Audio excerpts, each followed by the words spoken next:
നമസ്കാരമുണ്ട് പ്രിയ മിത്രങ്ങളെ. എല്ലാവർക്കും ഇന്നത്തെ നല്ലൊരു കഥയിലേക്ക് സ്വാഗതം. കഥ ആരംഭിക്കാം. പുലർച്ചെ തന്നെ മാളു എഴുന്നേറ്റു. ഇന്ന് അവള് നല്ല സന്തോഷത്തിലാണ്. കാരണം 2 വർഷത്തിന് ശേഷം അവളുടെ ഭർത്താവ് ഗൾഫിൽ നിന്ന് ഇന്ന് ലീവിന് വരികയാണ്. ഏറെ നാളായി അവൾ കാത്തിരുന്ന ആ ദിവസം. 8 വർഷം മുന്നെയാണ് മാളു രഞ്ജിത്തിനെ വിവാഹം കഴിക്കുന്നത്. വിവാഹം കഴിച്ച് 1 വർഷമായപ്പോഴേക്കും രഞ്ജിത്തിന് ദുബായിൽ ജോലി കിട്ടി. അന്ന് തൊട്ട് തുടങ്ങിയതാണ് മാളു രഞ്ജിത്തിന്റെ ഓരോ വരവിനായുള്ള കാത്തിരിപ്പ്. അവരുടേത് സ്നേഹവിവാഹമായിരുന്നു. രഞ്ജിത്ത് കോളേജിൽ അവളുടെ സീനിയർ ആയിരുന്നു. കോളേജിലെ സ്വപ്നസുന്ദരിയായ മാളുവിനെ രഞ്ജിത്ത് തട്ടിയെടുത്തതിൽ പലർക്കും ദേഷ്യവും വിഷമവും ഉണ്ടായിരുന്നു. ദുബായിൽ പോയി 2ാം വരവിന് ഒരു കൊച്ചിനെ സമ്മാനിച്ചാണ് രഞ്ജിത്ത് തിരിച്ചു പോയത്. ഇപ്പോൾ അവരുടെ കൊച്ചിന് 3 വയസ്സായി. മാളുവും രഞ്ജിത്തും ആലപ്പുഴയിലെ ഒരു ഫ്ളാറ്റിലാണ് താമസിക്കുന്നത്. ഫ്ളാറ്റിലുള്ള എല്ലാ ചെറുപ്പക്കാർക്കും കിളവന്മാർക്കും മാളുവിനെ കാണുന്നത് തന്നെ ഒരു ഹരമാണ്. അത്രയ്ക്ക് സുന്ദരിയായിരുന്നു അവൾ. ഒരു കൊച്ചിന്റെ അമ്മയാണെന്ന് പറയത്തേയില്ല. വെളുത്തു മെലിഞ്ഞ ശരീരപ്രകൃതിയായിരുന്നു അവൾക്ക്. മുടി ഷോൾഡറിന് താഴെ വരെ ഉണ്ടായിരുന്നു. മിക്കപ്പോഴും സാരി അല്ലെങ്കിൽ ചുരിദാറാണ് വേഷം.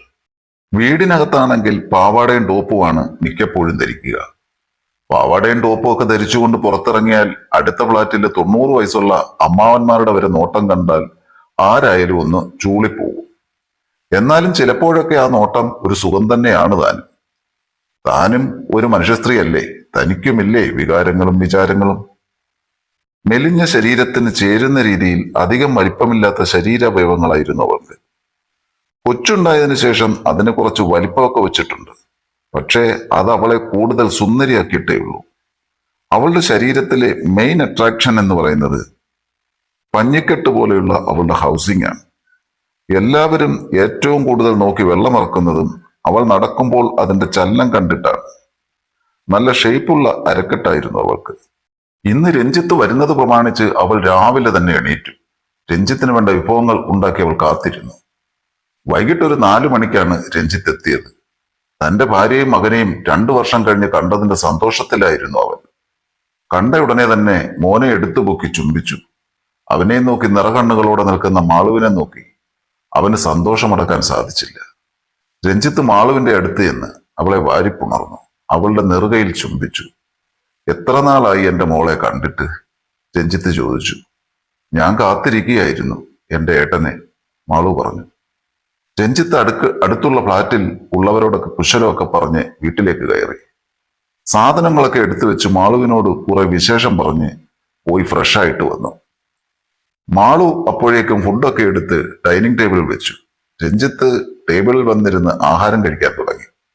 അതിനിടയ്ക്ക് മാളുവിനോട് പറഞ്ഞു, ഞാൻ ഇനി തിരിച്ചു പോകുന്നില്ലടോ. ആ, എന്തു പറ്റി? മാളു ചോദിച്ചു. എനിക്ക് മടുത്തു. ഇനി നിന്റെയും മോന്റെയും അടുത്ത് ഇവിടെ നിൽക്കണം. നിങ്ങളെ പിരിഞ്ഞു നിൽക്കാൻ ഇനി എനിക്ക് വയ്യ. ഇവിടെ വല്ല ബിസിനസ്സും തുടങ്ങണം. എന്ത് ബിസിനസ്? മാളു ചോദിച്ചു. ഒരു സ്പെയർ പാർട്സ് കട തുടങ്ങിയാലോ എന്ന് ആലോചിക്കുകയാണ്. എന്താണ് നിന്റെ അഭിപ്രായം? ചേട്ടന്റെ ഇഷ്ടം എന്റെയും. പക്ഷെ അതിനൊക്കെ ഒരുപാട് കാശാകില്ലേ? കടയ്ക്ക് ഡിപ്പോസിറ്റ് കൊടുക്കണം, പിന്നെ സാധനം ഇറക്കണം. ഇതിനെല്ലാം കൂടി കാശ് എവിടുന്ന? കുറച്ച് കാശ് ബാങ്കിലുണ്ട്. പോരാത്തത് നമ്മൾക്ക് നാട്ടിലുള്ള വസ്തുവിൽ നിന്ന് ശകലം വിൽക്കാം. എന്തു പറയുന്നു? രഞ്ജിത്ത് ചോദിച്ചു. അച്ഛൻ സമ്മതിക്കുമോ? അത് കുഴപ്പമില്ല. ഇങ്ങനെ ഒരു കാര്യത്തിനാവുമ്പോൾ അച്ഛൻ എതിർപ്പൊന്നും പറയില്ല.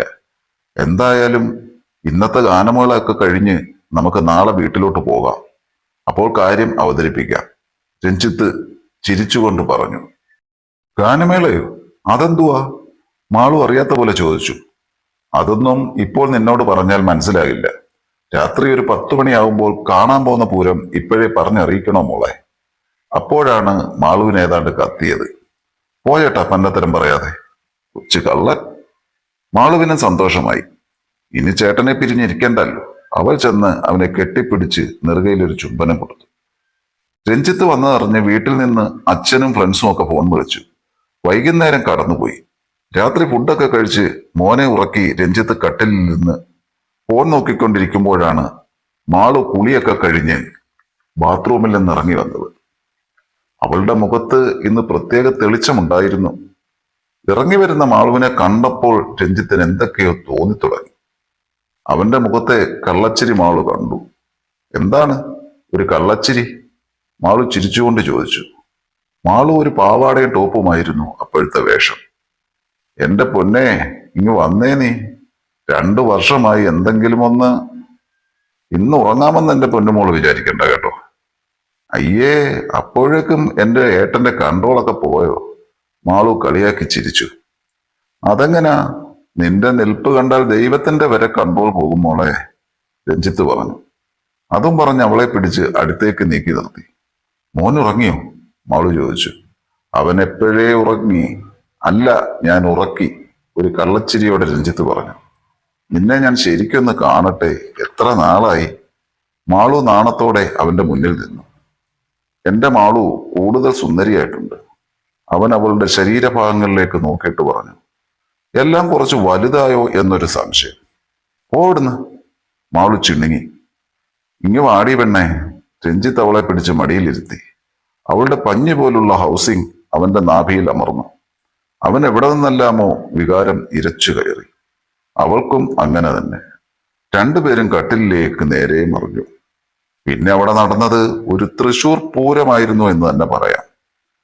രണ്ടുപേരും 2 വർഷത്തെ കാത്തിരിപ്പിന് ശേഷം പരസ്പര സ്നേഹവും ശരീരവും പങ്കുവച്ചു. നേരം പുലരാറായി. രണ്ടുപേരും ഉറങ്ങിയപ്പോൾ മാളു രഞ്ജിത്തിന്റെ മാറിൽ തലചായ്ച്ചു കിടന്നുറങ്ങി.